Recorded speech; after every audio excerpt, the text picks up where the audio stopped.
Bună, dragi urmăritori! Bun venit pe canalul nostru! Te afli la adresa potrivită, unde poți accesa instantaneu cele mai recente știri. Când Halil Ibrahim a răspuns la întrebarea unui urmăritor despre ce îi lipsea cel mai mult în viață, nimeni nu se aștepta la o frază atât de încărcată emoționant. O femeie pe care am cunoscut-o în trecut. Aceste cuvinte au fost mai mult decât un simplu răspuns. Au fost o mărturisire deghizată în nostalgie. Într-o clipă, rețelele de socializare s-au luminat. Nu a fost nevoie să fie menționate nume. Toată lumea știa cine era acea femeie. Slatirkoglu a revenit în centrul scenei fără măcar să vorbească. Cel mai șocant lucru nu a fost doar răspunsul în sine, ci momentul în care a venit. Halil Ibrahim, întotdeauna rezervat, a fost cunoscut pentru protejarea vieții private.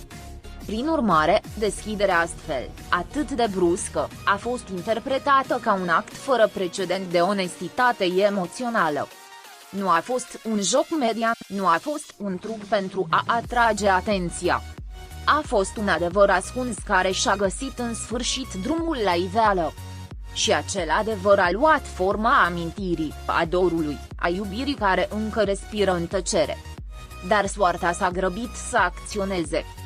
La scurt timp după aceea, Slatirkoglu a postat pe rețelele sale de socializare o propoziție scurtă și devastatoare: unii oameni se iubesc doar odată.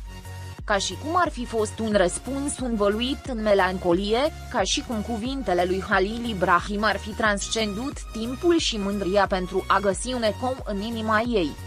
Efectul a fost imediat. Fanii, care nu au încetat niciodată să creadă în acea poveste, au văzut în aceste propoziții o reconciliere emoțională nerostită, dar sinceră. Limbajul sentimentelor nu are nevoie de prea multe explicații.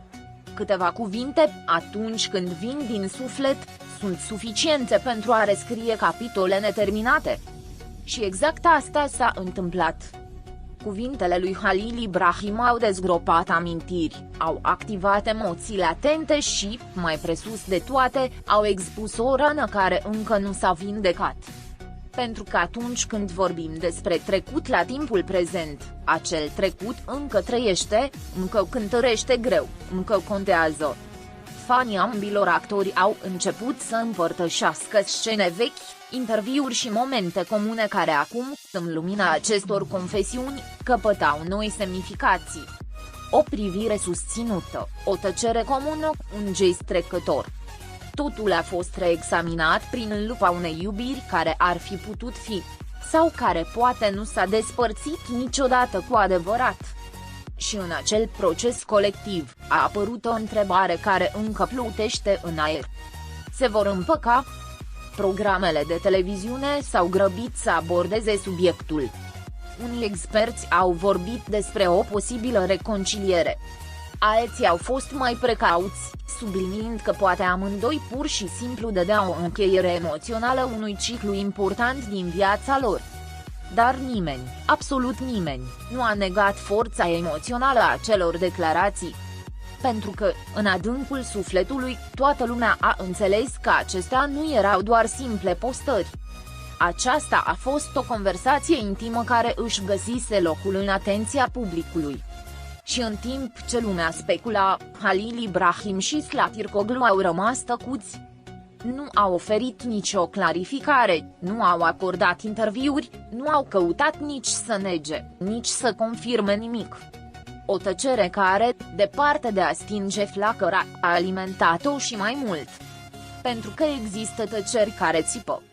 Și a lor părea să spună: